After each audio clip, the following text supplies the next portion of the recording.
record button if that's okay with everybody. If somebody disagrees, let's get in touch with me after. Probably a good idea. If they disagree, to also change their names.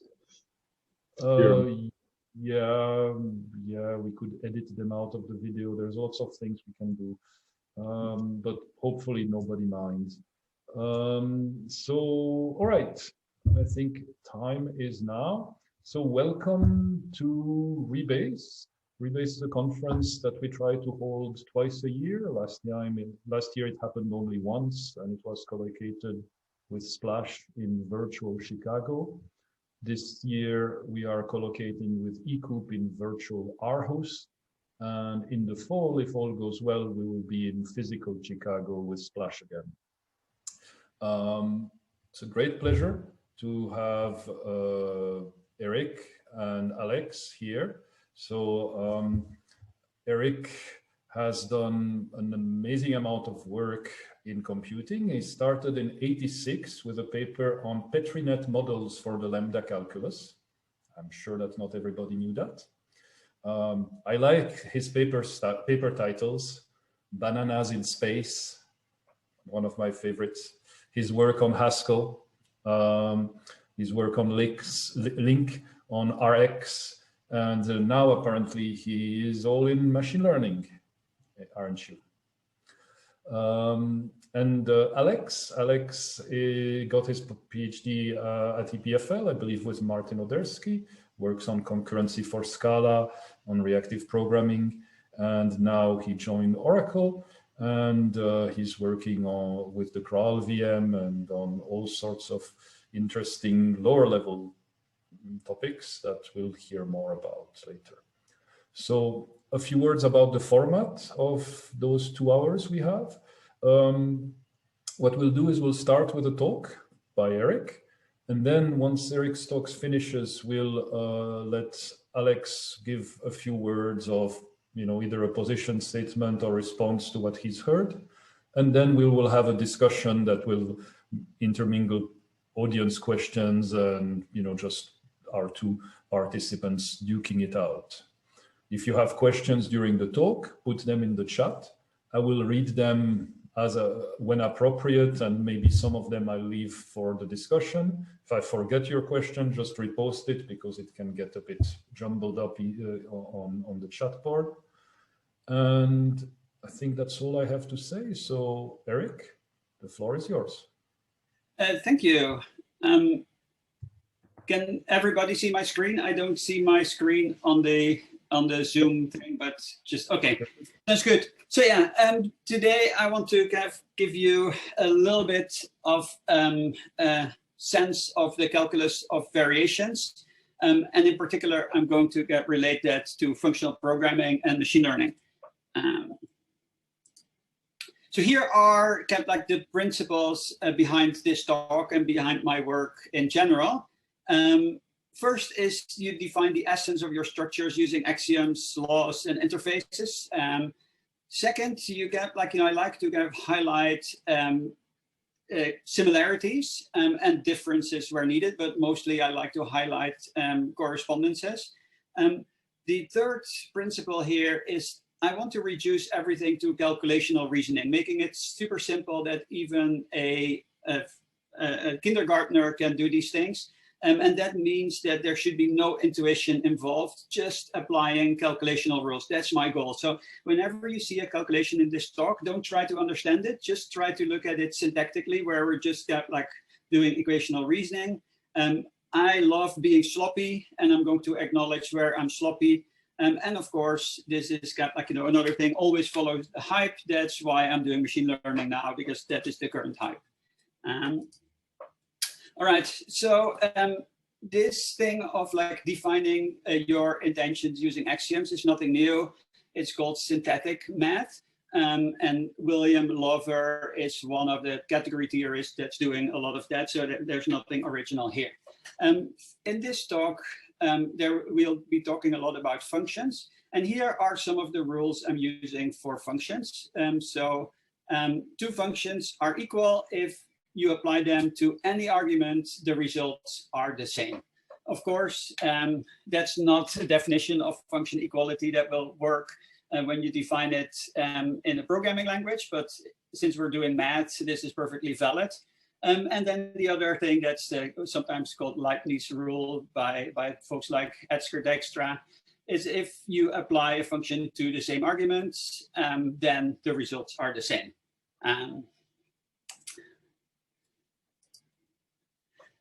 Another thing that we're going to do is to use point-free style. So that means that we're trying to avoid lambda expressions, but overload, say, addition and multiplication over functions. And then we'll also use here, I think it's got like Scala convention where we got like, if we have an expression, we can leave like a placeholder in there. And that is got like, an implicit function. So we don't need to name that parameter. So these are kind of like things that we'll be using as we go. This idea of kind of like, looking for similarities and differences is also nothing new. This is a quote from Alfred Nobel. Let's look at an example of things that look kind of like, different, but are really the same. And later in this talk, we'll actually make this formal. Now it's based on intuition, which I don't like. And the goal will be to kind of like just make this formal. So on the left here, you see a discrete array of numbers. And on the right, you see a continuous partial function defined in the interval a to b. And if you sum up the bars, you get the area under the curve. And if you integrate in the interval, you get the area under the curve. So these things are the same. They both are kind of like area under the curve, where they look very different, right? One is a discrete array, the other one is a continuous function. So we'll see that like, that we don't need any intuition, but this will follow by kind of like defining the right interface that captures both of these structures. And then this thing will fall out. So then like, because I don't trust my intuition because I'm sloppy. So, and that's a great thing that when we don't need that intuition. Here's another thing. And we're going to be talking a lot about this, is derivatives. And derivatives are often defined as the tangent on a graph, like a tangent line. And if you look at the discrete case, we're drawing the triangle there. The tangent of phi is like this term there. And then we can define a notion of derivative, like discrete derivative, as follows. And then on the right, we're defining the tangent of the triangle there.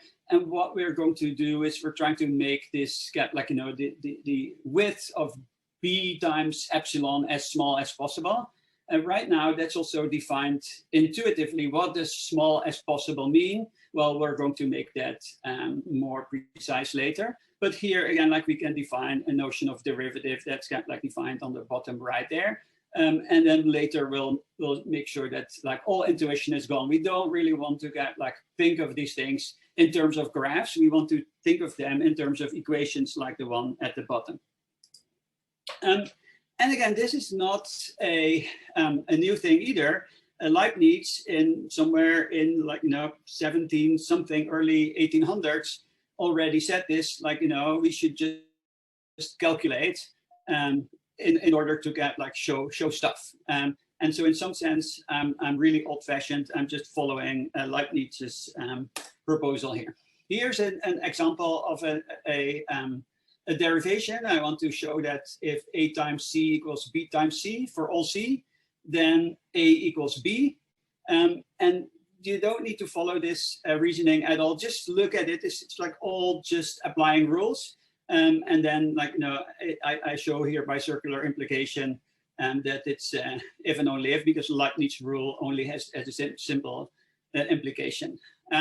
But this is the kind of reasoning when I mean like calculational reasoning, right? I just want to kind of like, do syntactic transformations that require no thinking. I just want to apply them like mechanically over and over to prove stuff.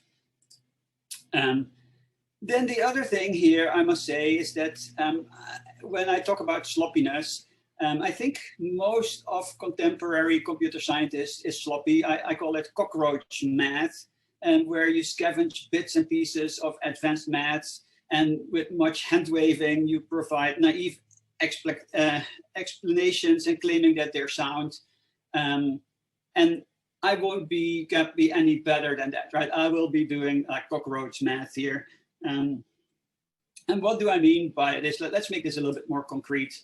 If you look at functional analysis, which is really what this talk is about, mathematicians distinguish between all kinds of functions. They're really precise about the notion of function space that they're working on. And here's like, I don't know, there's like a 20 or 30 here that they distinguish. And in the early days of computer science, when denotational semantics was still in fashion, people did that as well. They got like, you know, like if you read Strachey's original work, he was saying, tell me your semantic domain and I can get like, you know everything about your language. The syntax doesn't matter. These days, people are not at all precise anymore about their semantic domain. Or maybe I think Jan maybe is when he talks about R, where it's like lazy or strict or whatever. But a lot of people say, oh, F# is a functional language. It's much better than C#. But if you look at the semantic domain, it's exactly the same because they run on the same VM. So there's really no semantic difference between these languages. It's only syntactic. If people look at Java, they don't really understand what is the function space that your Java programs live in. And so people are very sloppy, but it works. So I'll be sloppy as well. But again, I think probably it's better to be way more precise.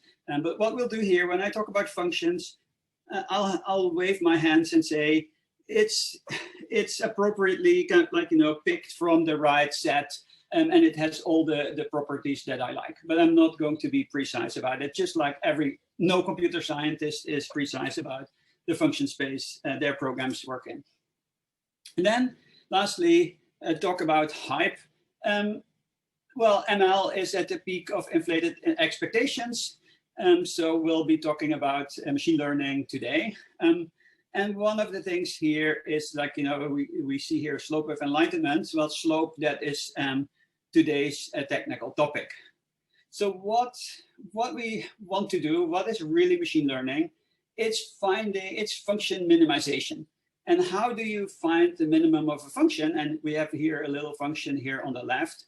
And what you do is you get like, are at a point on the graph of the function, then you look at the direction of steepest descent, you take a step, and then you repeat that all over again. So that's the kind of little algorithm that's here on the right. And this was invented by Cauchy in like, you know, 1850 something. So this is really old. So a lot of the machine learning hype that we see today relies on ancient math from like, you know, from the 1900s. And by the way, Cauchy is also this devil that gave us epsilon delta definitions of continuity. This is something that we won't follow because we have something like much better that we'll use. So here's some kind of like, you know, faux Kotlin code that shows how to do a gradient descent for the function that we had before. So there's the function, here's the derivative.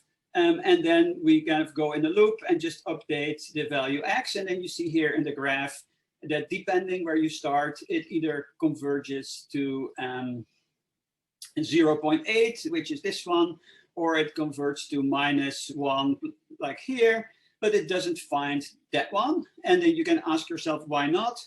Well, if you look at the graph here, where is it? It's, I forgot where it is, but anyway, here, it doesn't find it. You can ask yourself why that is. Where I leave that as a homework exercise.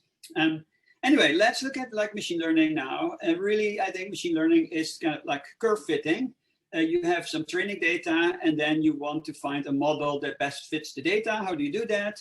By minimizing a loss function that describes the distance between, you know, your model and what you're computing, and you do that by gradient descent. And so here are a couple of examples. You can use what we did before was to use a square loss and then a linear regression model. And if we do that here, we should see the code, and then you can get like, you know, run this thing, and it will find the values of the parameters here. Now, what people do is like in this case, we have two parameters for linear regression. if you look at CNNs, there people have like, 10 million parameters, whatever, and they have like more complicated models that use convolution and pooling. Then there's transformers that use 1 trillion or more parameters, and they have like encoders, decoders, attention heads. If you get like, look at this and say like, if we just increase the number of parameters, we can look at models that have an infinite number of parameters. Or if we get like go even further, is well, what is like, what is a tuple of parameters that's really a function from integers to values? What if we just replace that by a function from real numbers to real numbers? And in some sense now we're going from a parameter space of tuples or vectors or tensors to a parameter space of functions. And that's really all what the calculus of variations is. It's kind of generalizing. So again, it is focusing on what is similar, right? Like if you look at a finite tuple, that's a function. And now we generalize that to functions not with integers as indices, but real numbers as indices. And then we want to do exactly the same thing. So I think that's pretty beautiful, like focusing on what is similar instead of what's different. Now, why is it useful to kind of like search for functions? So let's look at a few examples. If I have 2 points and I want to find the shortest path between these 2 points, well, that path is described by a function. So I'm looking for the function, the minimum function that describes the path between these 2 points. Of course, it's tongue-in-cheek that Dijkstra kind of like invented that. Now, if you look at another one, is say that you want to design the shape of the slide to leave an airplane. What you want there is you want to have the shape that when you slide down that shape, the time it takes to go from the start to the end is minimized. So again, like you're looking for a function, the shape, that function describes the shape of your slide. And this was kind of like posed in 1696 by Johann Bernoulli, of course, not in the context of slides to escape airplanes, burning airplanes, but it's there as well. And then there's even like a much older thing where you're trying to not minimize something, but maximize, is say that you kind of like get a fixed length fence. And now you want to find the area, the shape of that fence to maximize the area of a garden. And again, like what you're doing here is you're trying to find a function that maximizes the area. And here you're finding a function that minimizes the length. And here you're trying to find a function that minimizes the time to travel across that. So these are all kind of like, like interesting optimization problems that don't require you to search for a vector of parameters, but to find a function. All right. So in order to get like, make progress, what we need to do is we need to find the underlying abstractions. What is kind of like, the correspondence between all this, that we can describe this in an abstract way without having to make assumptions about the particulars of like, do we have a tuple or do we have a function? And what we will do is we'll use concrete instances to prime our intuition. But once we have like, these instances, we'll throw away our intuition. So intuition is only used to prime the pump, and then we throw our intuition away. But let's look here at vector, scalars, and functions. Vectors, you can look at a scalar as a vector of length 1, right? And in Haskell, there's not even a 1 tuple because like, they're the same as just scalar values. And addition is just addition, multiplication is just multiplication.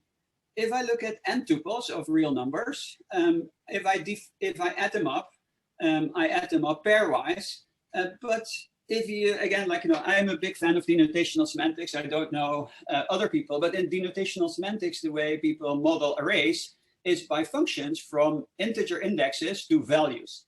And then you can define the addition of 2 arrays as the addition of 2 functions, right? So here you see I get a new function.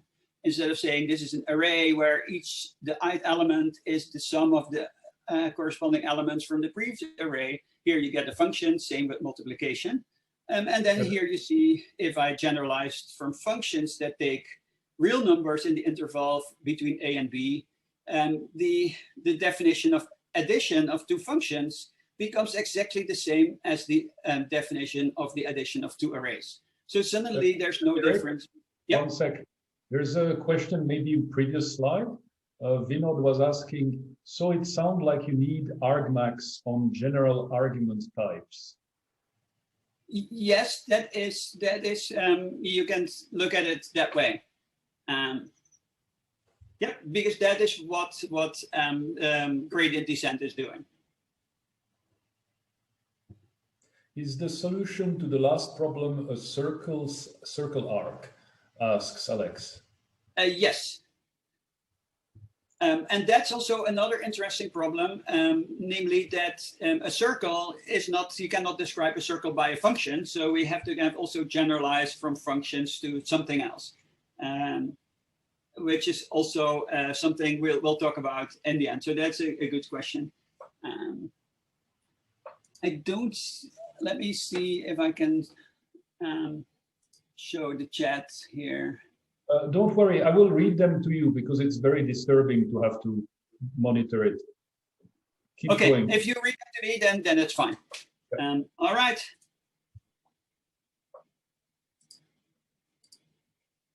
So here's another kind of like just a quick matter of notation. We'll also be looking at functions, partial functions in the interval between A and B, where they are 0 at the start and the end of the interval. So here you see a picture, like here's a partial function defined in the interval between A and B, that's f. And then we are looking also at functions, partial functions that are kind of like, like 0 at the endpoints. We'll really be abusing notation here, but we call these variations, and we'll write them with round brackets here. So partial functions will be written with square brackets, and then these variations will write them with round brackets, round parentheses. And I'll call that out later. All right, so now that we've seen, like, scalars, vectors, and functions, let's now abstract from these particulars and just define the operations that we want to have on them, right? So we're going to define, like we've seen several implementations. That's great. Now let's assume what are the operations that we want on them. And those are the only thing that we'll use in reasoning, and we'll not try to use anything about the implementation. It's just like programming against an interface or an algebraic data types.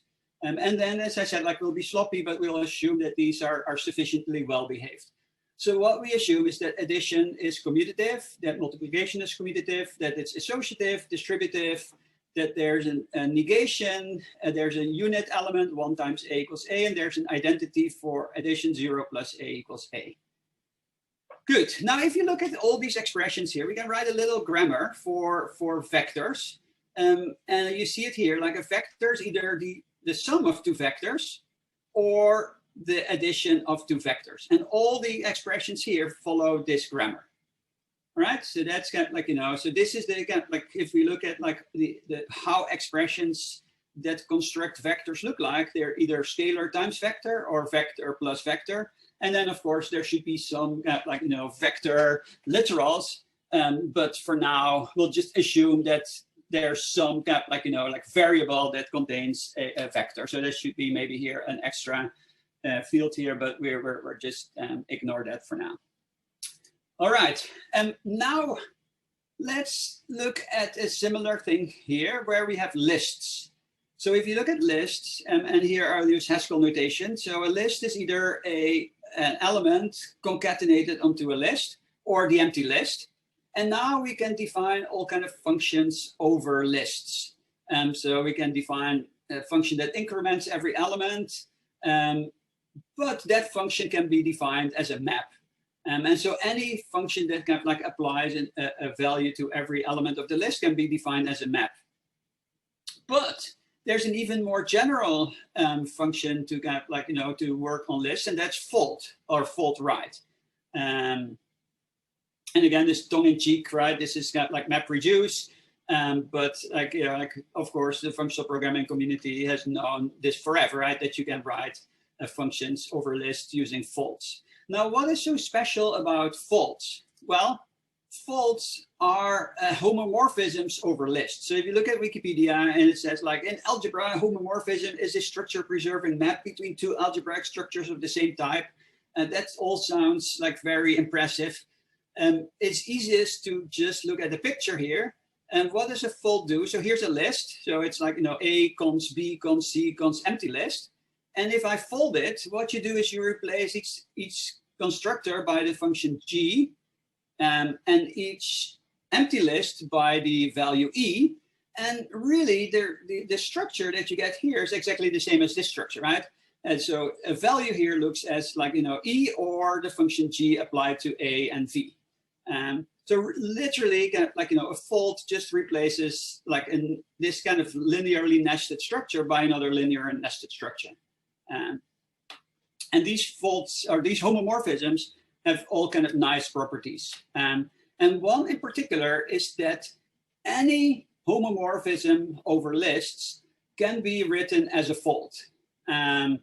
And uniquely be written as a fold. Like Graham Hutton has a nice paper about it. It's called the universality of fold R.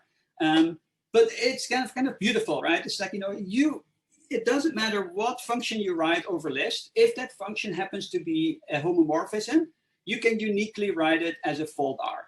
And this is, I think it's truly beautiful. And now let's look at here. We've seen that these vector spaces also had a similar structure. So let's look at homomorphisms over vector spaces. Mathematicians happen to call those linear functions, but what are they? Well, they have to preserve the structure. So if I apply a homomorphism over a vector space on a scalar multiplied by a vector, that should be a scalar multiplied by a function applied to the vector. And notice that here there's implicit multiplication that's overloaded, and here's multiplication that's overloaded. And these multiplications can be of different types, right? Because F maps like one vector space to another vector space. And so there's a lot of implicit overloading going on here. And then it has to distribute over addition. And again, this addition here is of a completely different type than this, because this one is over the source vector space and this is over the target vector space. But I'm going to not be a typoholic today, so I'm just pointing it out here. You can take these two rules together and then you can write it in one go like this.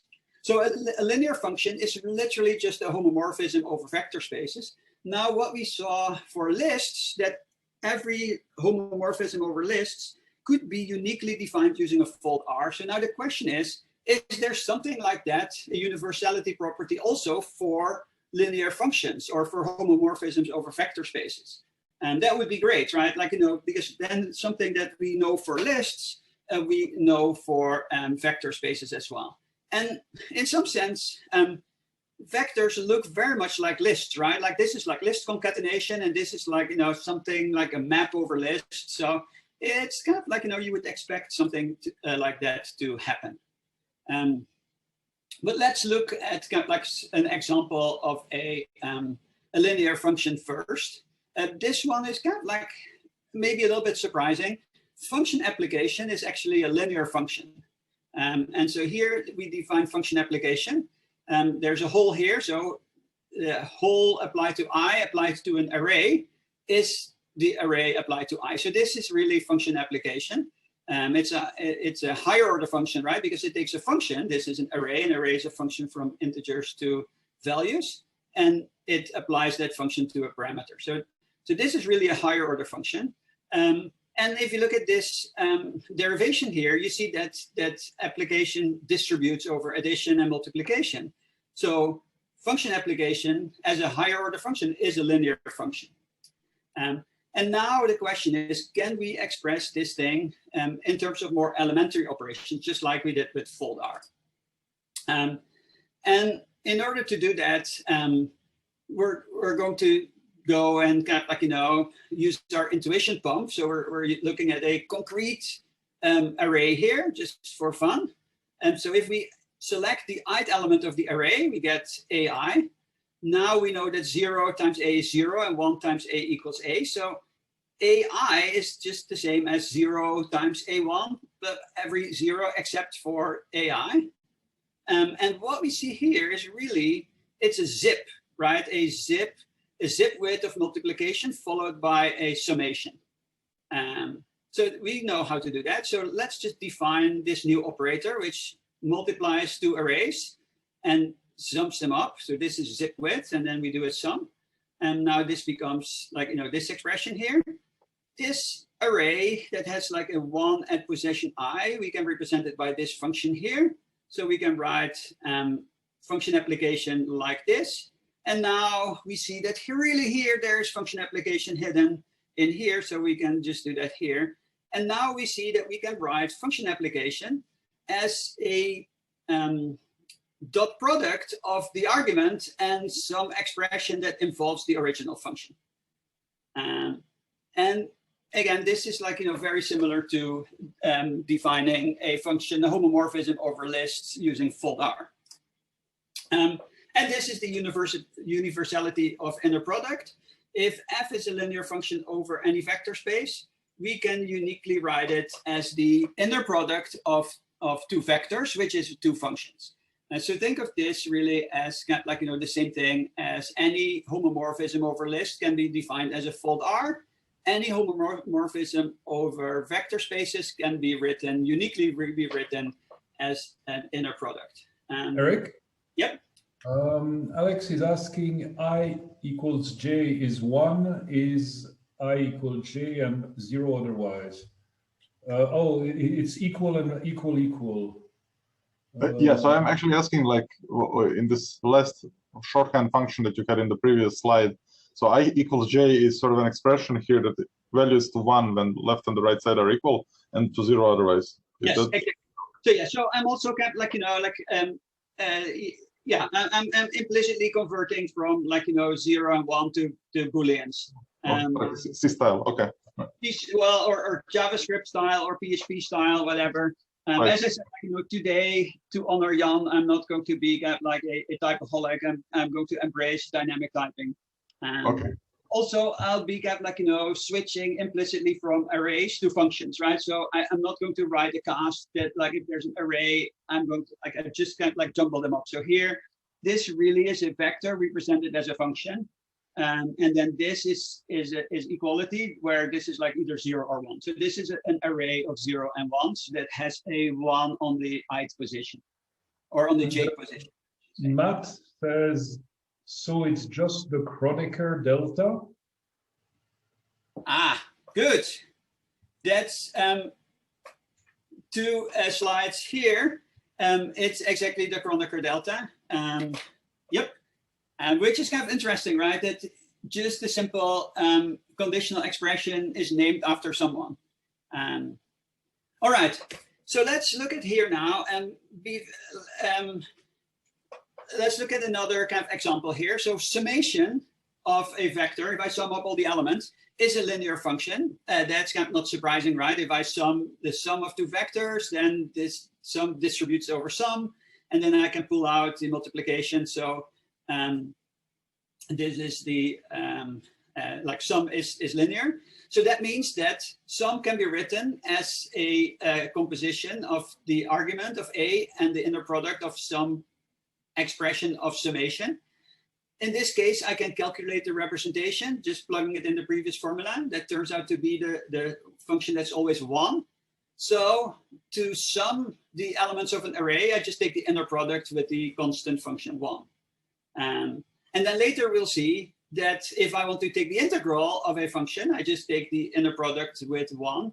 So there you see what first required intuition suddenly becomes just equational reasoning, right? Because integration is also a linear function, and it's just like the inner product with 1. So that's kind of like, suddenly unifies these concepts because you focused on what is similar instead of what's different.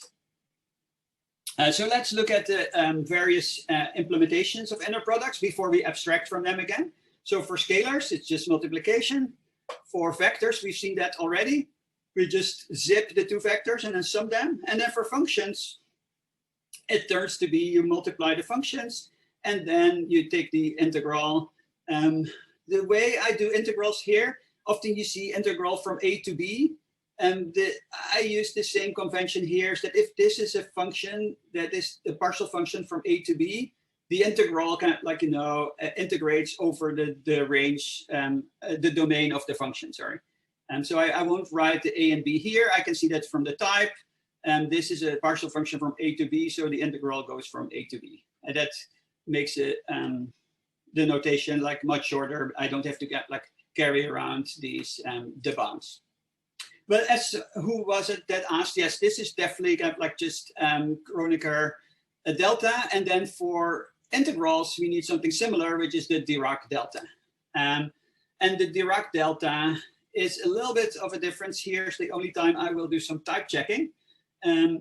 If you look at the like Kronecker delta, that's something that's got like 0 everywhere except at position I, it's 1.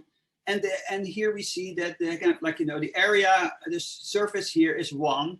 So for the continuous case, we need something similar. That is kind of like, 0 everywhere except at, here I use A and B instead of I and J. And it should be something that's kind of like, it has a surface area of 1, where it's kind of like, only kind of like, at A. And that's not a function. People call it a distribution, so it's not a function. And I defined inner product to work on 2 functions. So this doesn't type check because the Dirac delta is not a function. A lot of, I think, physicists don't care, and computer scientists do care. So what we'll do is we'll kind of like acknowledge our sloppiness, and we'll just say like, look, we have a special function here, which is, let's read this one, but that's the representation of application that is a function. And we won't go into this here. Was there a question? A few seconds ago, David asked, why is it not a function? And I'm not sure which part he was referring to. Okay, why is this not the Dirac delta is not a function? And the reason is that this thing is kind of like, it is it is something here that has a value of whatever infinity at A, but the integral is kind of like 1. So that's kind of like, that's a weird thing. That's kind of like, it's not a function. You define it kind of like, by saying that it satisfies this property. So basically what we're doing is we're saying like, we assume that there's a function that satisfies this thing. All right, so now that we've seen several implementations, let's abstract again, just like what we did with vectors. So now we have an inner product space. And here are the properties. We want scalars to distribute over inner products. We want inner products to distribute over addition. And we want them to be commutative. And then here, so this is got like, in some sense also some linearity property here. And then there's 2 other rules that we're going to use. And one is the cancellation rule, because often we have expressions A inner product C equals B inner product C. And then we want to, well, if A equals B, then of course A times A inner product C is B inner product C. But we also want to use it in the other direction. We've seen this rule like in one of the first slides for multiplication. So we'll assume that this holds for if A inner product C equals B inner product C for all possible C's. And these C's can be also variations, then A equals B. And then the other one, and this is the folder rule. So this is called the Rees representation theorem. It says that if f is a linear function, we can write it as an inner product. All right, so if f is linear, it can be uniquely written as B inner product A, where B is like, there's some function f that takes the linear function and turns that into a vector. And you can look at your favorite linear algebra book and find like, a proof for this. All right, so now we, like the thing that we needed intuition for becomes like, just the same thing, right? Like an integral here is just 1 inner product f, and the summation here is 1 inner product A. And I think this is really beautiful because suddenly something where I needed to draw pictures and like have some intuition about areas or surface areas, I don't want to do that. I don't want to look at pictures. I just want to look at expressions that I can manipulate. And here I have expressions in terms of inner products, and I know the laws that hold for them for inner products, so I can manipulate them without any intuition. That's exactly what I want. All right, so here is the rule that we use, so that the cancellation rule. If you look at this calculus of variations, they have something they call the fundamental lemma of the calculus of variations, which is slightly different, which says that if the inner product of A and C is 0 for all C, that's if and only if A equals 0. And this proof here shows that this is the same thing. It's just here's a circular implementation. I like this version much better because I think it looks much nicer. This, even though they're equivalent, this one feels way more special because it only looks at, like, you know, when the inner product is 0, where here this feels more general. But again, it's not more general because they are equivalent. All right. Good. Now the next thing we have to do, now we know all about inner products, and we have, like, this was your linear algebra course from university in like 10 slides. And now we have to get your calculus up to speed. And one of the things that I said is, like, we want to make the change here as small as possible. And Mr. Gauci wants us to do that by limits and epsilon delta and whatever. But there's a much better way, I think, and also that appeals much more to my computer science heart here, is what does mean something as close as possible to 0? Well, if we take if we square this value, it becomes 0. Well, if epsilon is so small that when you square it becomes 0, that makes me think that it's something that's as close to 0 as possible. And so we're introducing this nilpotence and nilpotent values, epsilon squared equals 0. And then remember that we defined derivatives here, like, you know, via the tangent. We're going to just take that as our definition of derivatives, but we're generalizing a little bit because here we only had like scalars, and now we need to generalize the derivatives over vectors, and this is called the directional derivative. And this value is also unique. So uniqueness is important here as well. So we just define, like, we look at this picture and we kind of say, okay, let's abstract from that to any vector, and we define derivatives like that. And we looked at this thing, what does it mean to be as close as possible to 0? Well, we'll say that means that epsilon squared equals 0. And from this, it follows another cancellation rule that if A epsilon equals B epsilon for all epsilon, then A equals B. So that's another cancellation rule, which kind of follows from the uniqueness here, but we'll mention it here. All right, so this is all the calculus that we need. Now there's a little bit of danger here, is that if we're taking epsilon squared equals 0, then in conjunction with, there's a missing paren here, in conjunction with the law of the excluded middle, that gives a contradiction. So we have to be careful that, like, you know, this assumption here does not suddenly imply like an excluded middle. Eric, what is the domain of epsilon? Sorry? What is the domain of epsilon? So what we do is we extend the real numbers with these nilpotent values. Because, like, you know, real numbers are also just some abstract data type that have certain properties. So we're free to kind of, like, you know, add our own kind of, like, so this is like our real numbers have these epsilon or nilpotent infinitesimals. And we will just write them as real numbers, but they're just slightly different. So instead of, like, you know, the real numbers, you know, from your calculus class, these are the real numbers from Koch-Lover, the real numbers. So it's a number smaller than any real number, but greater than 0. Yes, that is the intuition. But because because of, like, you know, this. You can get contradictions, so you cannot prove that they are kind of, like, you know, that they're not the same as 0. You cannot prove that they're kind of, like, you know, like not 0. So this is, like, you know, where we are here, kind of like in this kind of like strange world of intuitionistic logic. But intuitively, yes, you can see them. Like, there's also something called non-standard calculus, And there they define it in a slightly different way. And these are kind of numbers that are smaller than any real number, but greater than 0. So think of that as your intuition. But depending on the kind of like way you formulate it, in this case, you cannot use classical reasoning. So you have to be a little bit careful. So if some other axiom that I can like propose actually implies excluded middle, then everything collapses, which is a possibility. I haven't proven this. And you know the story, right? Where the PhD student is doing their thesis defense, and then some professor asks a question, and then they go, oh shit, that's like, no, the only model is the empty model.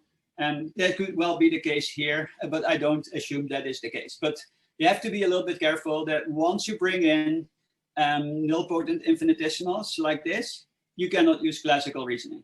All right, so here's another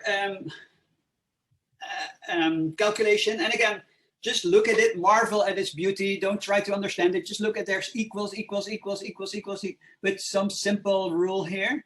And that shows that directional derivatives are linear, right? And again, like, you know, I love this because I don't understand this at all. I don't want to understand it. I just see that it's simple equational reasoning. I just calculate. I love that. All intuition is gone. I don't need to think about graphs and pictures, whatever. It's now just equational reasoning. And this is where we use cancellation, because I've used this silently, right? There's an epsilon here and an epsilon here, but in order to prove that it's linear, I need to prove this without the epsilon. So that's where this cancellation rule comes in. So often I have a calculation that looks like this, and then I just can silently just use my cancellation rules to just prove that x equals y. All right. Now, since this directional derivative is linear, I can use the previous theorem to say, like, oh, I can write this function here, which was linear in B. I can write that as an inner product. So because that function is linear, now suddenly I can write the directional derivative in terms of this whatever delta or nabla, whatever, inner product with B. And this is called the gradient. And then I can define the partial derivative because this is a vector. So I can define the partial derivative as the ith element of the gradient. And notice that there's like, you know, this is a super simple proof. Again, it just uses what we have seen before. Based on time, I'm going to skip this. Because I do want to have like a few minutes to talk about like what we're set out to do is to look at like doing this for higher order functions. So not for n-ary functions, but higher order functions. So this is the same rule here. I just renamed A and B to G and capital G. And these are now functions, right? Because this rule holds for any vector space, and functions were also a vector space. So I can define the directional derivative of something that takes a function as an argument. So this is f is a higher order function that takes a function g as a parameter. And I can define the notion of a directional derivative by the same axiom. And again, since this thing is linear, I can define this thing here like that. Now, if I look at the definition of inner product for functions, we'll see that you see that this is an integral, and the integral is over a product of this g with the partial derivative. But this is not a partial derivative on an integer parameter, but on a real number. So this the partial derivative just selects a value out of the gradient, but the gradient is a function. Right, and again, it just all follows just by kind of like using these axioms. Now the question is, why do we have these variations? So if you look at this thing here, I assume G was a variation and G was a function. And if you draw the picture here, you see that if I take G plus capital G epsilon at the endpoints, of the interval, these things collide. So that really makes this thing G plus g epsilon, like a variation. It kind of like, varies that function a little bit. All right. Now here are a couple of other rules that I need. And this one looks really beautiful, I think. It says that, like, if I take the inner product of a function and the derivative of another function, I can kind of swap them, and it becomes the inner product of the derivative of the previous function times the other function, and then there's a negation here. And I don't know about you guys, but this looks so beautiful to me, right? Like a rule like this, it's just like, I can look at that all day and just go like, wow, this is just like blows my mind. And here's the proof, and it depends on something called integration by parts. Integration by parts was invented by Taylor, a person also kind of responsible for Taylor expansion. I don't know, people are not so kind of like kind to him. If you look at the quote in the Encyclopedia Britannica, it said that this apparently he couldn't explain his work very well, but I do think that it's pretty beautiful. And you can also show this thing for in the discrete case, if you define inits and tails, it becomes a little bit uglier. So now that we can do this, we can compute the gradients of function application, which is interesting, right? Function application is a higher order function, right? It takes a function and applies it to an argument. Well, I can compute the gradient of that, and that becomes this Kronecker delta thing.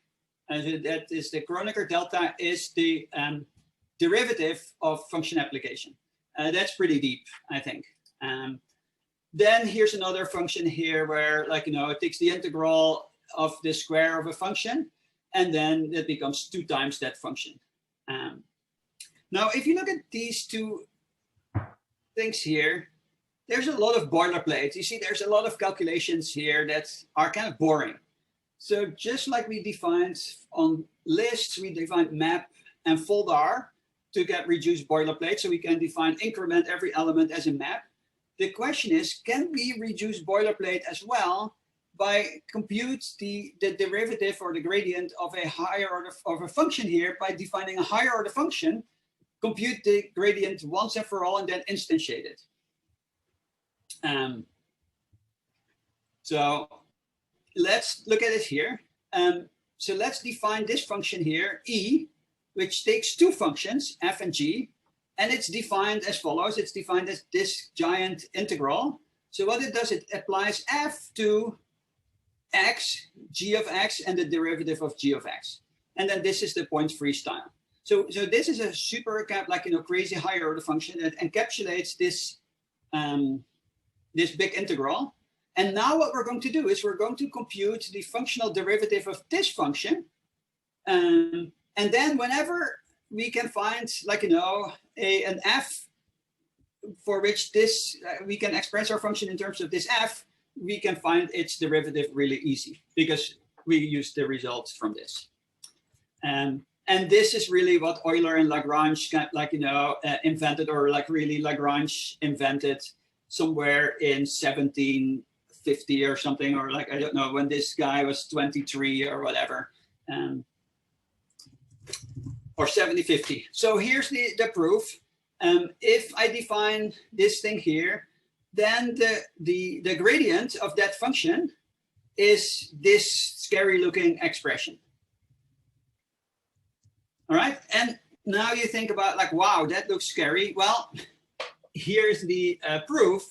And again, don't try to understand this, but you see here that this proof is just equal equational reasoning. This is like what Leibniz wanted us to do, right? Just calculate. And all the rules are simple. These are all use linearity of inner product, use these simple facts. So while it looks intimidating and long, it's really trivial. It's just simple equational reasoning. And again, I think that's beautiful. And the strange thing is that in a lot of books on variational calculus, people express this all using integrals and whatever, where here we're really doing this just in terms of inner product spaces, which I think is the right thing to do, right? You see, there's no integral here inside. This is just purely equational reasoning without showing the implementation details of the structure that we're working on. Where I think a lot of math books, they break the abstraction and they kind of like go down in the implementation details. So for our previous example, we can now show like in like 3 steps that like, you know, the derivative of that square is 2g. So it really becomes simpler and it's less work. Now, if we can kind of like, you know, write this thing here slightly simpler, it's called the ultra differentiated form. And it looks kind of like, you know, maybe a little bit more intimidating, but it's, again, like, you know, we don't care because we just calculate. So now let's look at our last example here. And this is, we are trying to find the function that is the shortest path between 2 points. And of course, you will say that's a straight line, right? Like the shortest path in Euclidean space between 2 points is the shortest line. But how do you prove that? Well, let's try to prove it. The length of a function between 2 points is given by this integral. You can look at that in Wikipedia. If you look for arc length, you will find that.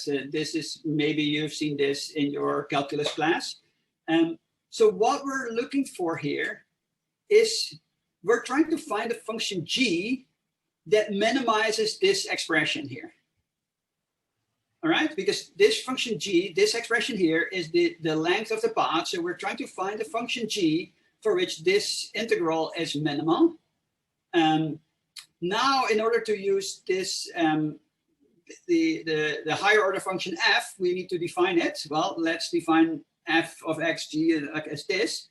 And then, like, you know, it follows that it's E of g. With this definition of f, these things hold. And now we can compute here. It's just equational reasoning. So now we can find that the function that got, like, you know, or the gradient of that expression here, so g, satisfies this equation here. So the gradient of this higher order function in terms of g is this complicated expression. And now what we need to do is this, we need to find the function g that minimizes, that's the minimum, which means that we need to look at the function g that makes this gradient 0. So we need to look for the function g that makes this expression 0. And that is kind of like, you know, a differential equation. We'll do it here analytically. We don't have time to do this by gradient descent. And then we find that g is of this form. Now, of course, we have only proven that it's the, like, you know, that it makes the gradient 0. We haven't proven that it can still be a maximum. So our proof is not yet completely done, but I think this is probably good enough here. Now let's see why, like, you know, solving this by gradient descent is pretty hard. So let's look at it, like, let's end with some code. I'm over time, but let's end with some code, like, on a good note. So we saw that we could do gradient descent here by taking a function, take its gradient, and then do this loop here where we just update the value using the gradient, compute the gradient, update it. In this case, instead of like a single scalar, we have a function. And this, let's look at it for our function here. The gradient was 2g. Now let's start with g equals the identity function. And now let's kind of like just go through this loop and we get like compute, like, you know, g minus alpha times this. What you will see is that this converges quickly to lambda x equals 0, which is exactly the function, right? Like, you know, this is the one that minimizes it. So this is the right value, but it takes exponential time to get there. So even though it converges in a few steps, these steps take exponential time. And why is that? It is because here I'm updating an array, and that's immutable. Like, I'm really mutating the array. Where here I'm updating a function, and which means that every time I evaluate the function, I cannot like update that function in place. So this, while it works theoretically, in practice you cannot like efficiently update a function like this. So what we need to do is we need to, like, and this is why I don't have time, we need to find a representation of this function that we can efficiently update. And that's a whole new, a whole talk that takes much more time. But what you see here, that's like, theoretically, it just works. The only thing is that it's just got like crazy inefficient, and that this search space is really large. So you probably, it won't even converge for anything that's even less trivial than this. But you can do gradient descent in function space. You have to just be a little bit smarter, and you have to find a good representation of your functions that you can update in place. The other thing that I don't have time for is to look at these kind of, like, other curves, like, the area, the maximum area. In that case, we cannot deal with functions anymore, because the shape of this curve is not a function. So we have to look at relations, which we can model with a joint table. So like as functions from a intermediate value to a pair of values, which I think is also interesting. That there's, like, there we get another connection with relational algebra.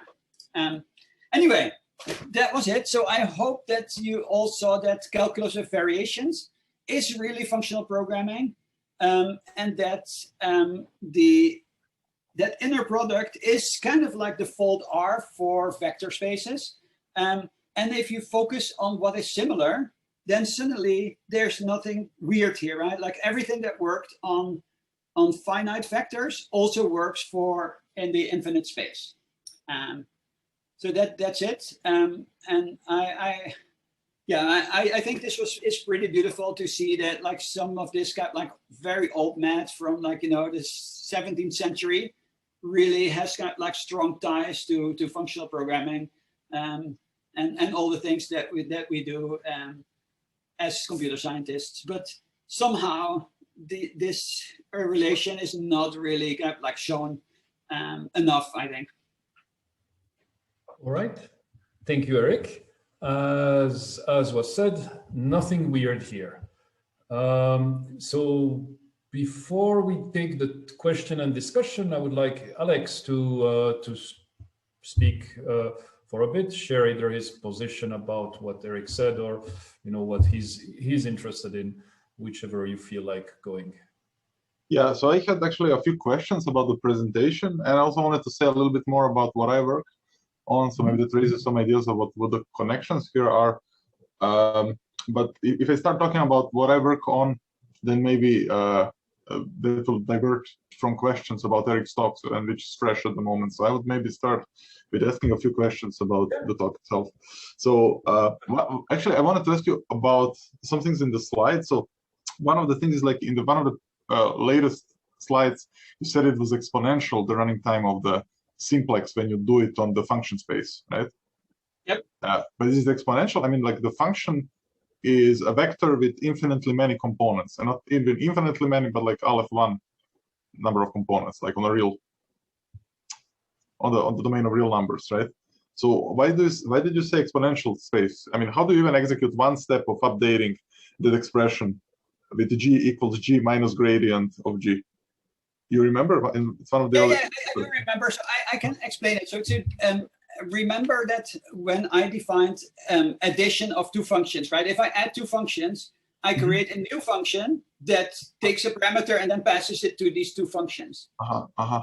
So in this case, I have the expression is g equals g minus the kind of, like, gradient. So now these are two functions. And so what you get is that, like, if you look at the tree that you build, every time you update the function, you're not updating the function, you're just creating a new function, and that function grows exponentially. So whenever you want to look at the value, or when you want to take the derivative of that function, it gets bigger and bigger. So you build a representation for the relation, for the expression, and the expression grows exponentially. Okay. Yes. And so the trick that you need to do is to find another representation of the function that you can efficiently update. And so the way to do that is to kind of like use there's universal function approximators. For example, a neural net can approximate any function, and it's, or like like per day expansion or something.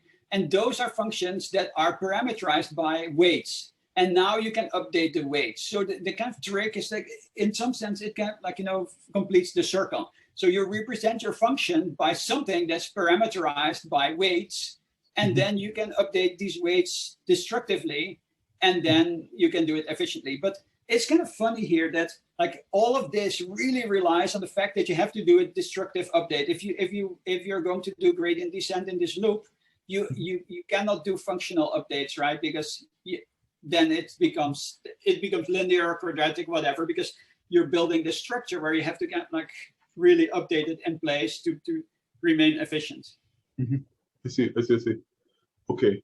And which I think is also very nice, right? Because we're finding a function, but we're doing that by destructive updates, which I think that's just so cynical. Right.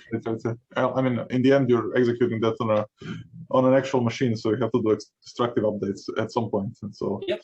But then, like related to that, one of my questions is like, is the idea sort of to use this in a programming language, or to have a programming language where you sort of express this sort of relations, and then you implement algorithms in that programming language in which you can basically implement this sort of relational reasoning, right?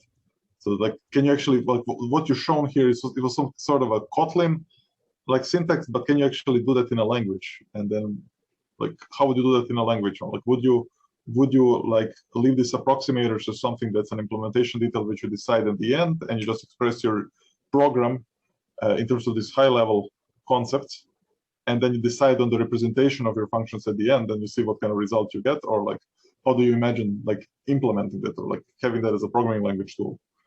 Very good question. So yes, so what you want to do is, in principle, you want this to be in the programming language, right? So, and this is what we like, if you think about this, when people talk about differentiable programming, that's what you're doing here. So you want to make sure that every program is differentiable, because like we're taking derivatives here.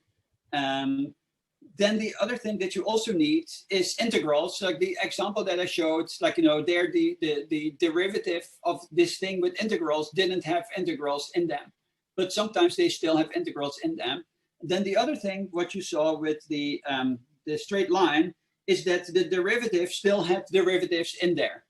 And so if you're kind of like executing the update, then there's still derivatives in there. And then the other thing is like, I, as a programmer, don't want to think about how to represent that function, right? I want to just say, like, find a function that minimizes this this expression, and so the compiler should kind of come up with the representation of the function that it can kind of like update.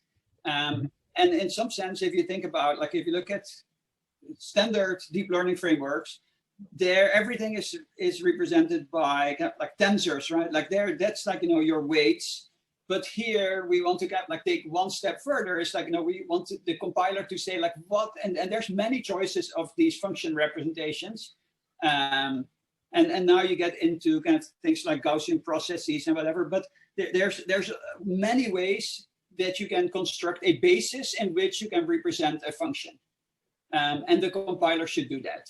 So I do think that there's like, yes, I've shown this here now in this pseudo syntax, but yeah, what you want is like all this stuff, but now suddenly like the compiler is coming up with a function representation during this in order to efficiently do a gradient descent over function space. Okay, pretty cool. I have some questions about the earlier slides, but I see there's some interesting question from David. So maybe wanna. David, you wanna? Let's pause this. Let's finish with what you're doing, because otherwise we'll never get to it. Okay. Okay. That would be a shame.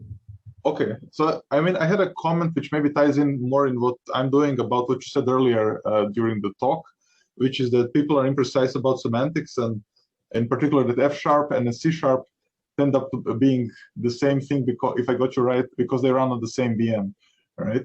But which, I mean, as a side note, is something that you could say about any two programming languages, because in the end they run on some sort of a process CPU, right? And so I didn't quite like get you completely there, but like it maybe ties in a bit what I'm doing, is I'm like doing some work in the area of virtual machines, and I actually have a few slides that I wanted to maybe show quickly to people, if that's okay. And I think that's yeah.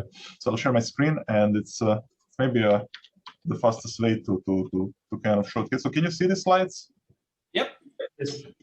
And now when I set full screen, you'll see them. Okay.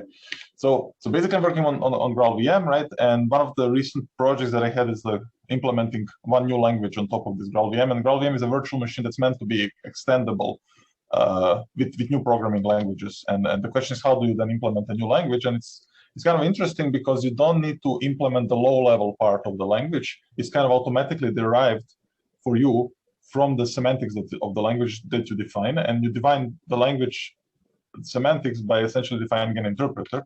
And the steps are basically in the framework that GraalVM gives you as a language implementer is to implement an executable AST and then a parser that creates the AST for the input program, right? An executable AST means you have a set of rules which say how basically the AST, the program evolves the state of the machine. So it's a little bit different than, in that sense, from functional programming, where you would have basically your state would be the expression, and you have a set of rules with which you're evolving the expression. Here you have an AST with which you're evolving the state of the program, right? And here I want to give you a simple example of a simple language which has an expression stack as its state, and then it has some arithmetic and blocks. And here's the syntax for that: is you sort of have a certain commands, and one of them is like push a constant to the stack, add two things from the stack together, and push the result there, check if two things on the top of the stacks are equal, and push 0 or 1, and then you can have a block which is a nested list of instructions. And if you have an example program,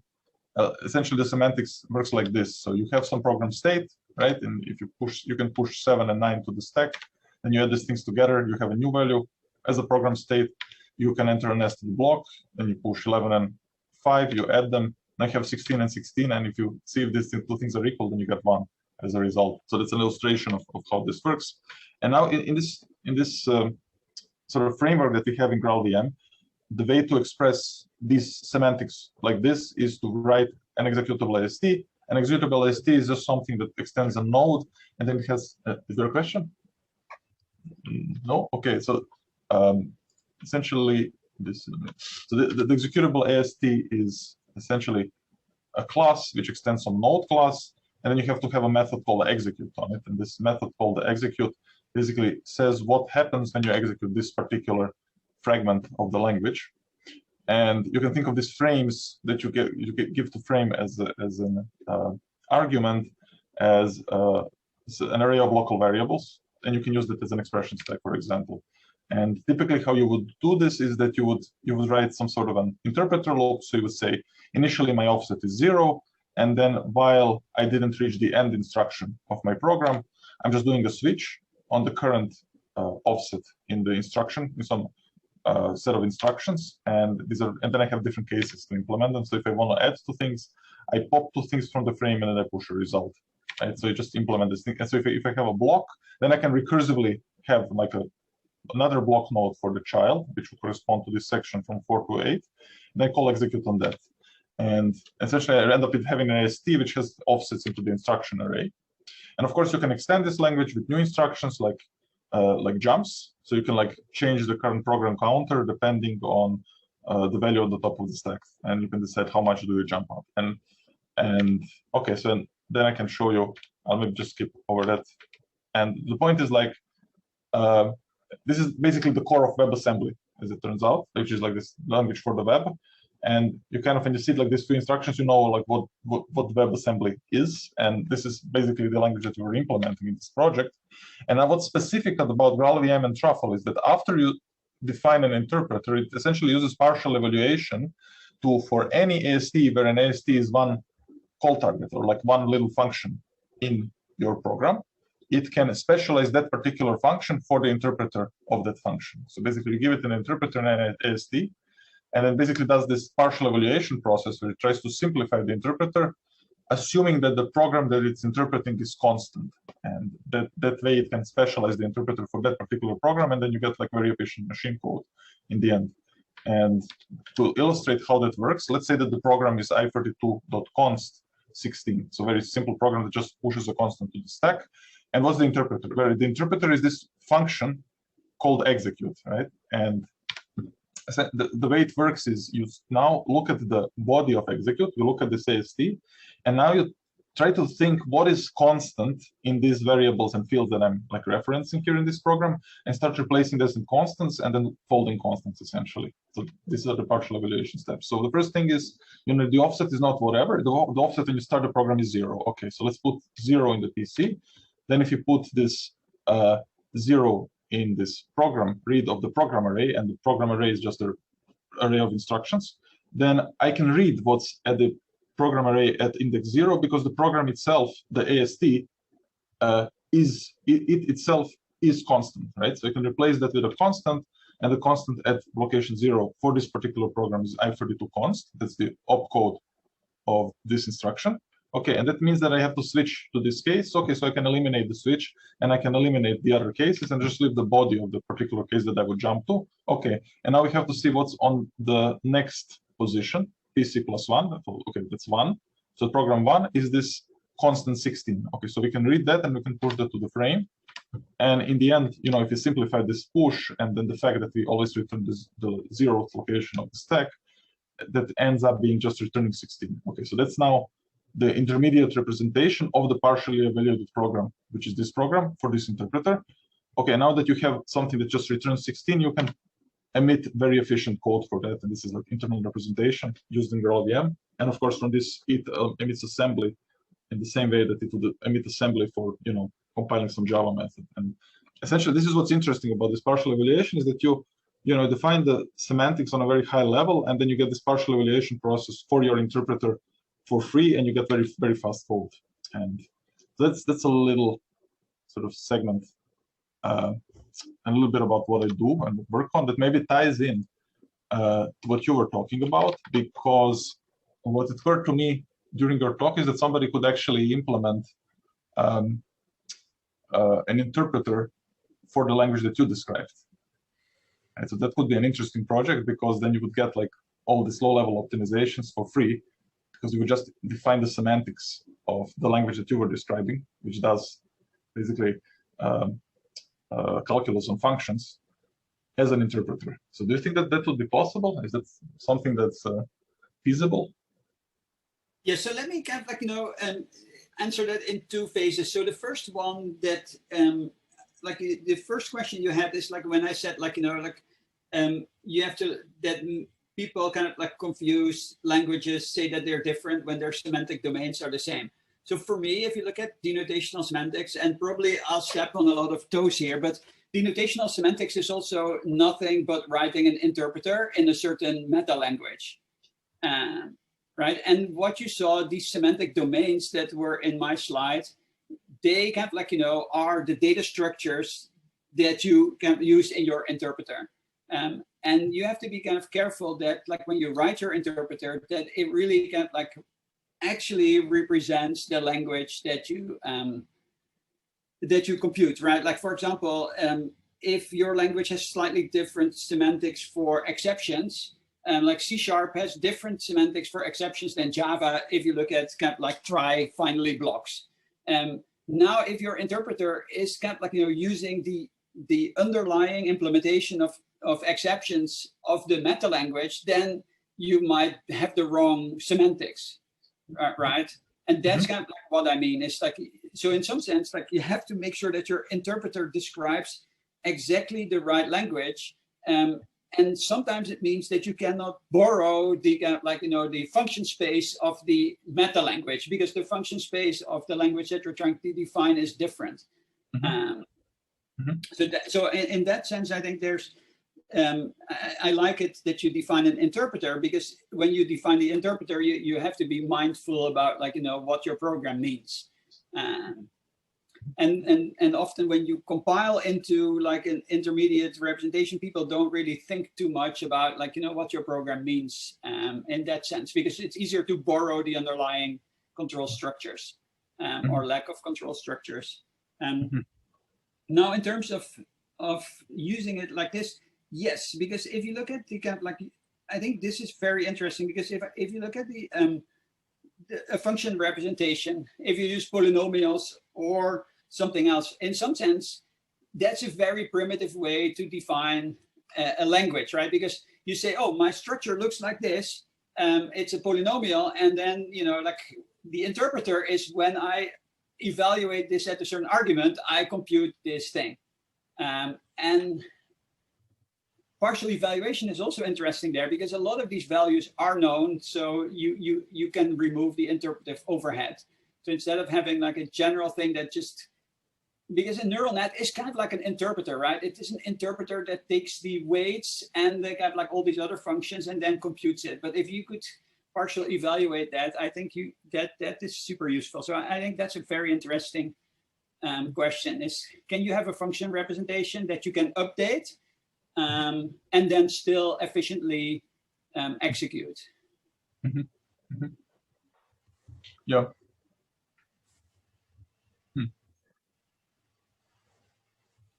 So can I add one question from the chat now? David Sure. is asking, when learning function, does it also make a difference to represent them as a list of instructions, or more functionally as in a pointless encoding, e.g. as the composition of some more primitive functions versus as AST3? To be able to not care about structure. So let me try to answer this. So if this is kind of like, you know, related to my my talk, where we need to have some representation of a function as we're doing gradient descent, I think there the representation of the function, there's two things that you need to do. One is you are kind of like, you know, learning this function by successive updates, right? So you're starting with some function and then you're kind of mutating its representation based on every iteration of that loop. So that is something you have to be able to do efficiently. So you have to create a new function based on a previous function, where that's when you execute that, it shouldn't kind of like, you know, like turn into something of the size of the number of steps you've taken, right? So you should kind of get a kind of like is the smallest possible function at every step. The other thing is that that function itself often contains a differentiation as well. So it should also have itself be kind of like differentiable. And I'm not sure that they get like whether you represent them as a list of instructions or an AST makes such a difference.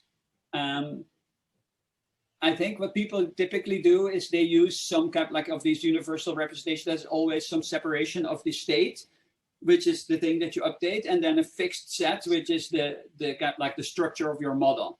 And that's the way you make it kind of like updatable, because the only thing you need to update is the weights, and not the structure of the function remains static in some sense, or you can add to it in some sense. But yeah, typically the thing that's mutable is the states. Think of like an object where, like, you know, the methods are fixed, but you get like are changing the instance state. But I do think that it's interesting to think of, like, you know, where also the actual, like, you want to have self-modifying code in some sense, where not just the state is mutable, but you can like literally get like update the code of the function. Yeah, I mean, like the crucial bit there is to get this differentiability, right? Because that's what you need if you're learning it and like you're doing gradient descent. Yes. Yeah, because you keep taking the gradient of that thing, right? So yes, it has to be differentiable as well. So I actually have a question like regarding to that, because like in your talk you were talking, so you started like you mentioned like linear regression and CNNs, and then and at the end you said like you can represent the functions with some approximators being the neural networks. But like, what kind of neural networks does it cover? Does it cover like only functional neural networks, which you get like inputs and outputs, or do you get like this neural networks which have like previous state and like they compute basically the new output based on the previous? So they're like these recurrent neural networks which like have some data, some memory essentially. So can you fit that into your framework? Yeah. So here's the thing, that like if you look at the neural network, what they're doing is they're doing what if you look at the kind of like linear regression example, there you're trying to learn a function given training data. And where here, if you look at all my examples, they're kind of different, right? I'm not learning based on training data. I'm learning a function that kind of like minimizes the distance between 2 points. So that is kind of like something that typical neural nets don't do, right? Like neural nets are always data driven. So here's some kind of like training data, and then you can still look at them as like finding a function, right? Because you're trying to find a function that kind of like minimizes the error between the function and the training data. But I think you define the objective, right? As a relation. Yes. But what people don't do there, I think, is they don't really look at it as learning a function. They look at it as learning parameters, right? But really what you're doing is you're learning a function, but that function is kind of represented by parameters. And maybe that's not such a big distinction. But I think the biggest distinction is that you're limited to learning things based on training data, where I think there's many other things where you want to learn a function, where you describe the constraints on your function, not by training data, but by other things, right? Like, as I said, like, what is the function that has the kind of like shortest traversal time? That has nothing to do, that is very different than here's some training data, but still, you're trying to find a function still.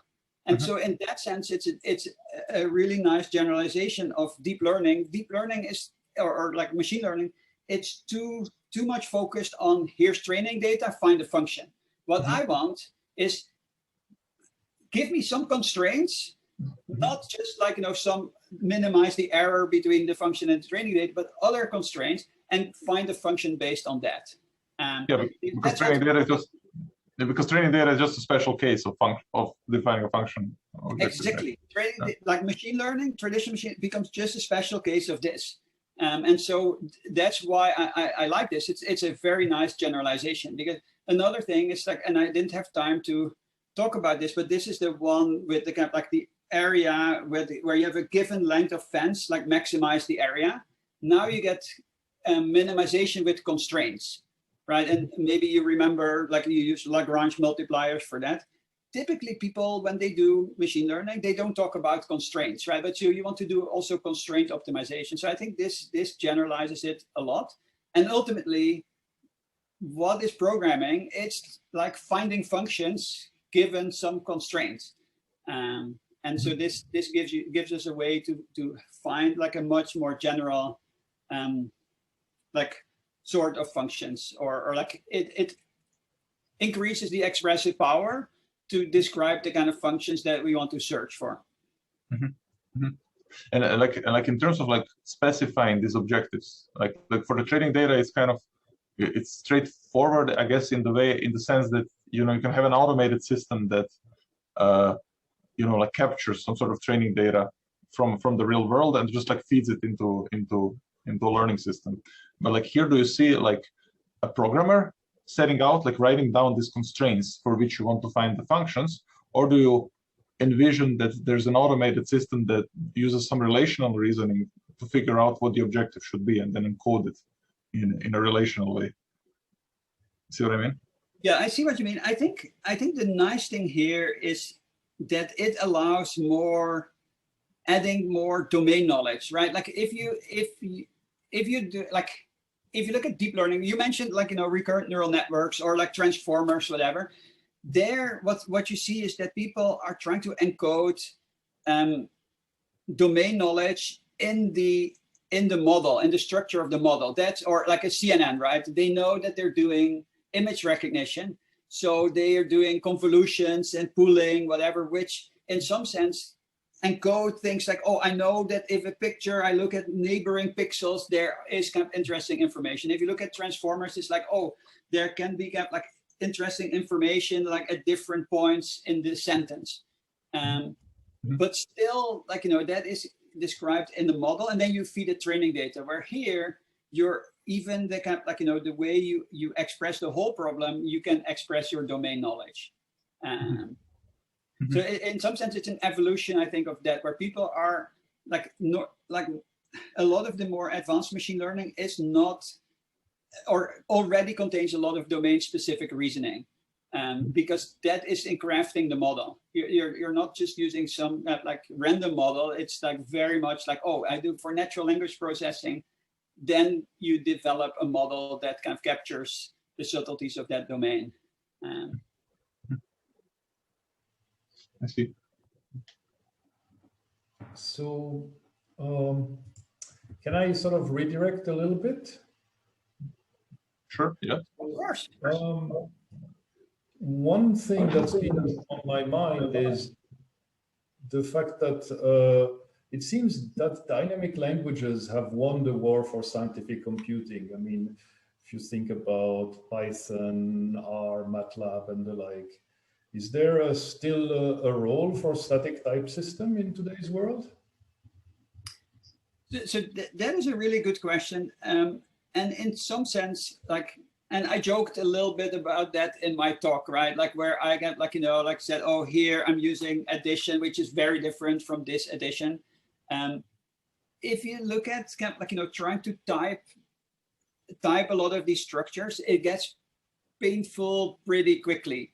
I think if you look at Haskell, for example, the whole Haskell numerical hierarchy is, I think, pretty painful.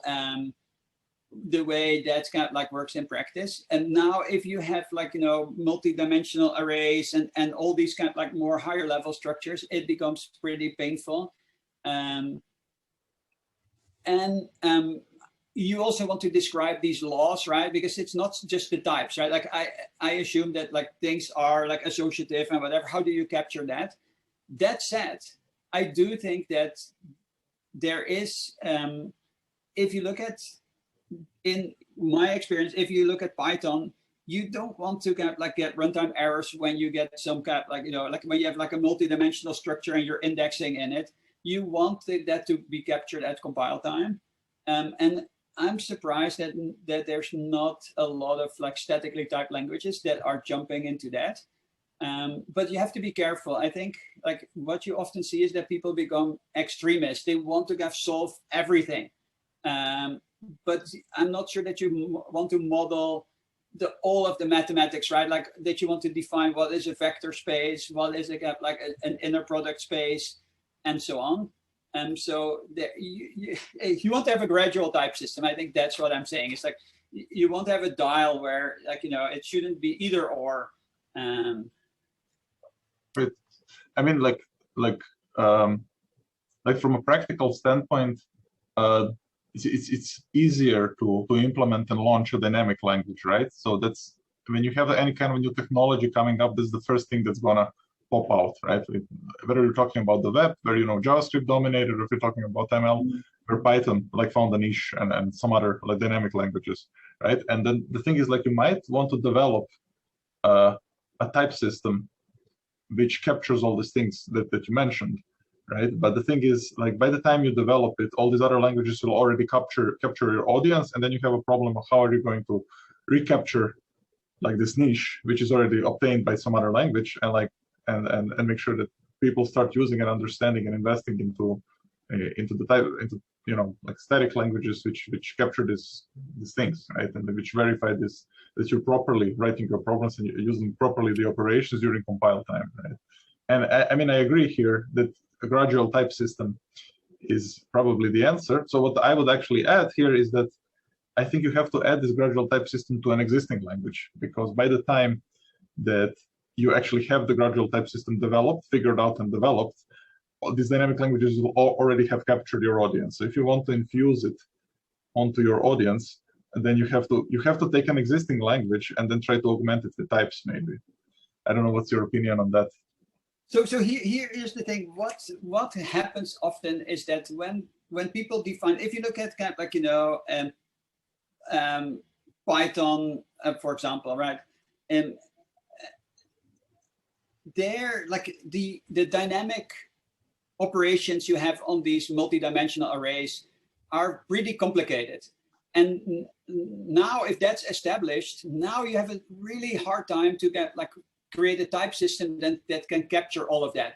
In some sense, that's what you see with TypeScript, right? Like JavaScript was dynamically typed. People allowed all kind of crazy stuff. People start to use that. Now, when you come later and you want to get like write a type system that can take all legacy code and type with it.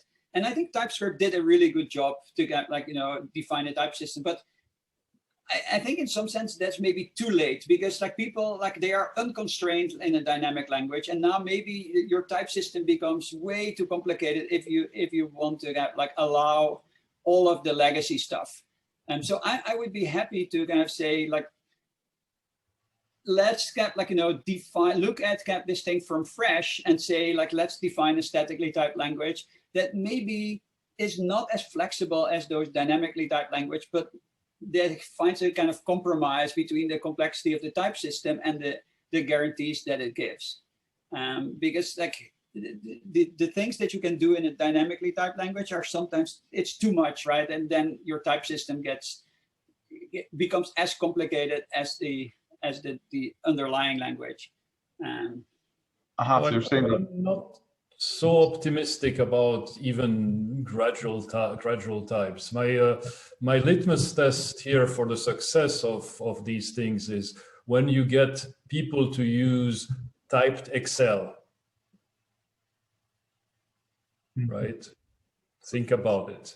When you can define a type system for Excel and you get people to adopt that, then you'll convince me that, you know, static types have a chance. I think, you know, we are designing language like we're cooking haute cuisine. They are for a small cadre of experts. The masses, they want fast food and McDonald's, and, you know, static types don't have much space at McDonald's. It's my take. So I think you're right. Like in some sense, your example with Excel kind of like proves my point, right? Because if that is designed without type system, people do all kind of strange things, right? They can take strings and get like, you know, like interpret them for like as cell names, whatever strange things they can do.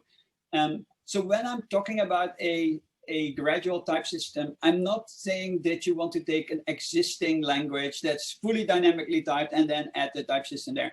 What I mean more is that you have a statically typed language, but you still allow, you don't insist that everything is kind of like, you know, statically typed. So you still want to have an escape, because if you're taking the extreme side, then you end up with like, you know, like dependently typed, like in some sense, like even like a statically typed language like Haskell is not really strongly typed, right? Because if I have a list, I cannot say that the list is sorted or something like that, which is something you might also want to express in your type system. So I think there, like, it should be flexible in that sense that, you know, you want to be able to type some stuff, but sometimes like it's good enough, right? This is why I like unsafe perform IO in Haskell as well. It's like, yeah, sometimes it's like, just do what I want.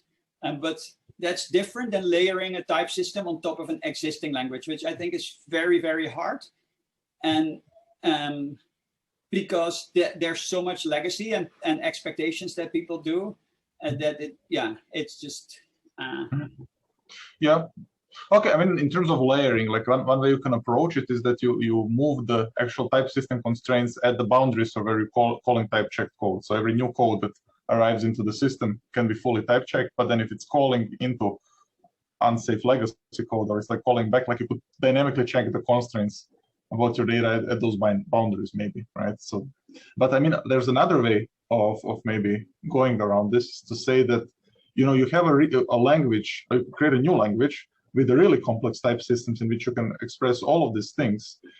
And like you can, including like you can use unsafe stuff, or you can like express like arbitrary constraints about your lists, like saying that they're sorted, or you can express various constraints about the layout of your data in memory, right? Or the organization of your data in memory. And you can do all these things, and then you can confine, basically say that this full expressive power of the type system can be used and should be used like by a small number of people who are building like the lowest layers of your language, and then they figure out what it is that most of your users need. So like most of what your users need is some sort of dynamic arrays where you can dynamically or dynamic vectors where you can dynamically multiply two vectors together, and then you get a runtime error if their sizes are not the same. Then that can be one sort of style or code style, which is just a part of the standard library of this full and very powerful programming language. So a person that wants to program in this style would then import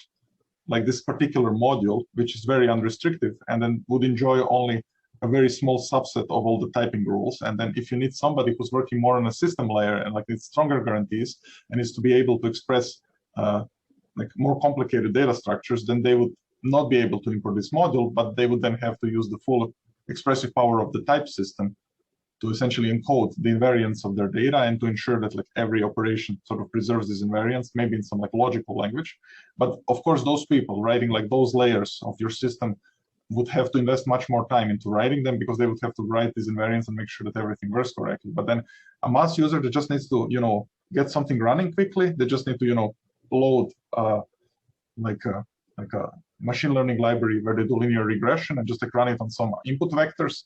They would just import a module, and then they would get the least amount of interference from the compiler as possible, if that's what they need, right? So you could, like, instead of like picking a dynamic language and like trying to hoist the type system on top of it, you could do this other way around. So you could like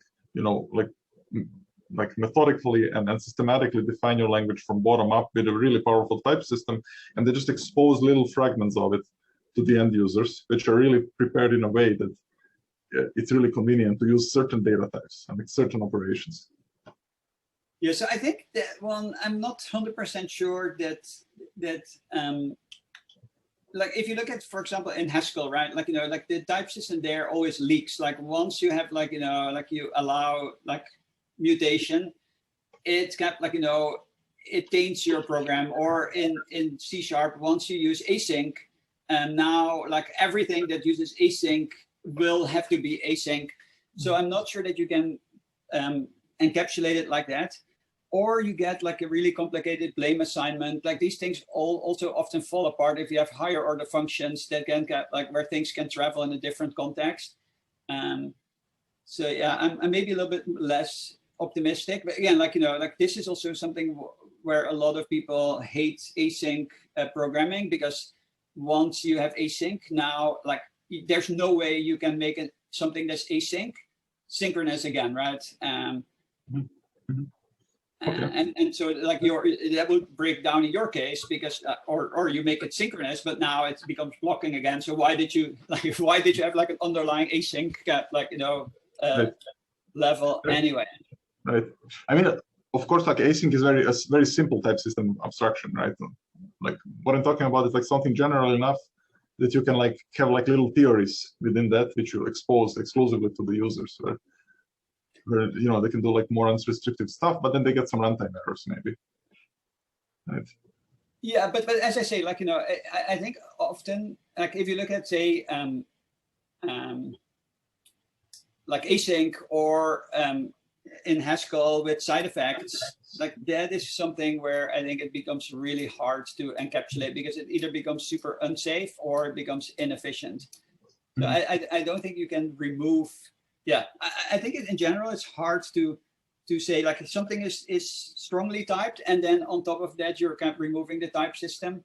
I don't think that works very well. There's another challenge to doing this. It's managing errors and dealing with the communication between those two layers. Yes. If you don't do it right, the typing rule will start leaking to the users, and they will have to understand the error messages, even if they don't know there is a type system.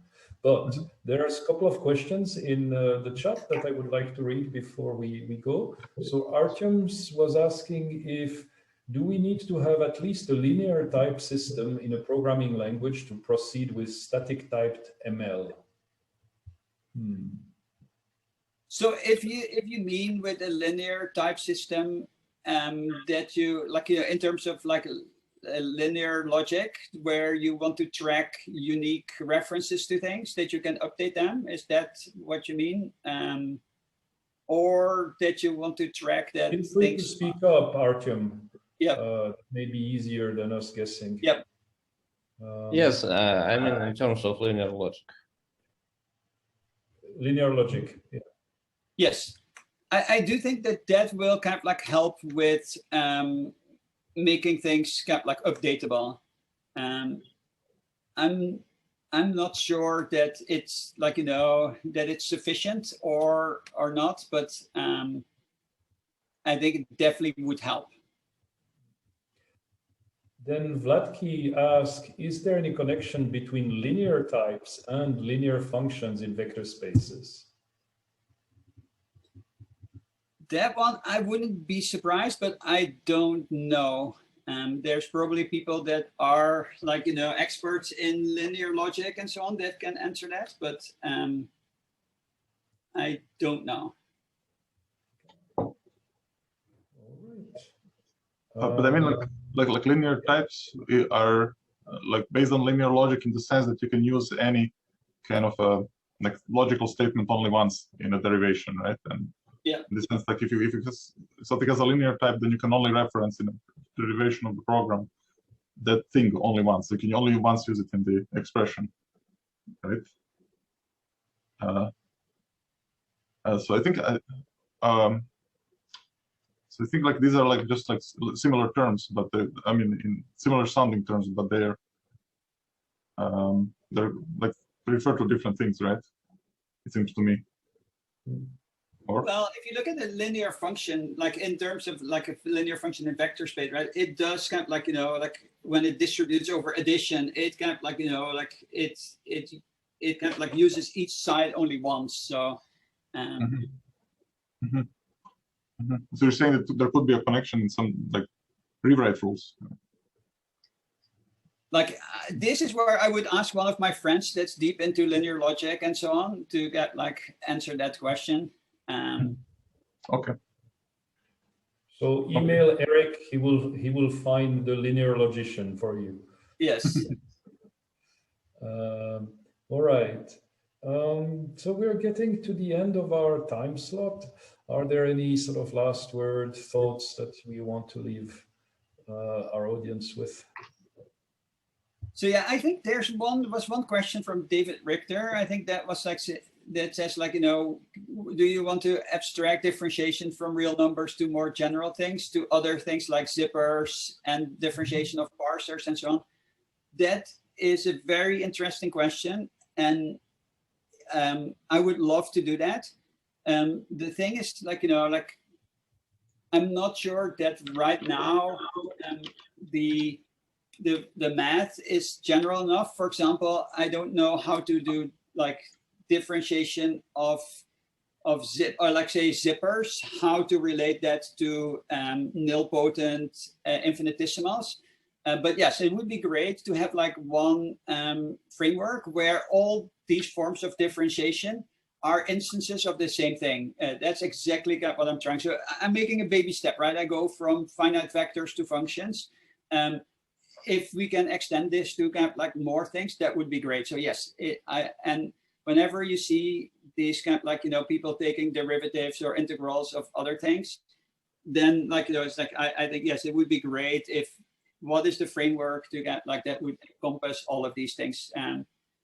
So definitely got like, you know, I would love to see that.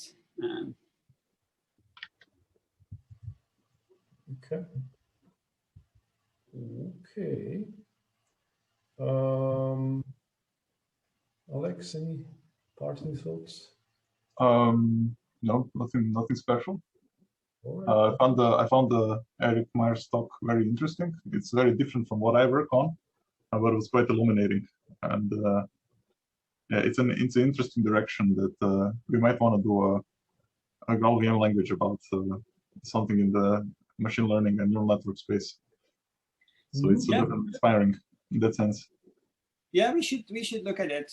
And I must say, like, you know, I hope that people kind of like, you know, I went to it really fast, which is kind of like ironic, because one of the things is that I often think that a lot of these math books are way too dense, and they don't really take the time to contemplate these things and to lay relationships. For example, like the fact that there's a relationship between homomorphisms over lists and fold R and homomorphisms over vector spaces and inner products. I think that's a kind of like beautiful insight that I have not seen kind of like any textbook or any lecture kind of like, you know, make, where people try to kind of like rush through a lot of these things, trying to cram a lot of like facts and theorems into the lectures. Now, of course, I crammed a lot of stuff in there too, but I do think that, like, you know, there's a lot more commonalities, I think, with like math and programming than we see, and I think it's good for people to just take some time to really get like look at these correspondences. I would love to see that much more. Just slow. It's like slow cooking. We should do more slow computer science. That's a good way to end it. More slow computer science and cockroach math. Yes. Right. Good. Well, I would like to thank you very much, both Eric and Alex, for giving a talk, giving your comments, discussing, especially since this was at the same time at some sports events that people like, and to the audience for attending this, at least in Europe. We're getting quite late. Thanks all, and maybe see you at the next Rebase in Chicago. All right, thanks. And thanks everyone for attending. Yeah, thank you for attending, and thank you for inviting us. Yep, and thanks Alex for helping out. Thanks. All righty. Bye-bye. Bye-bye.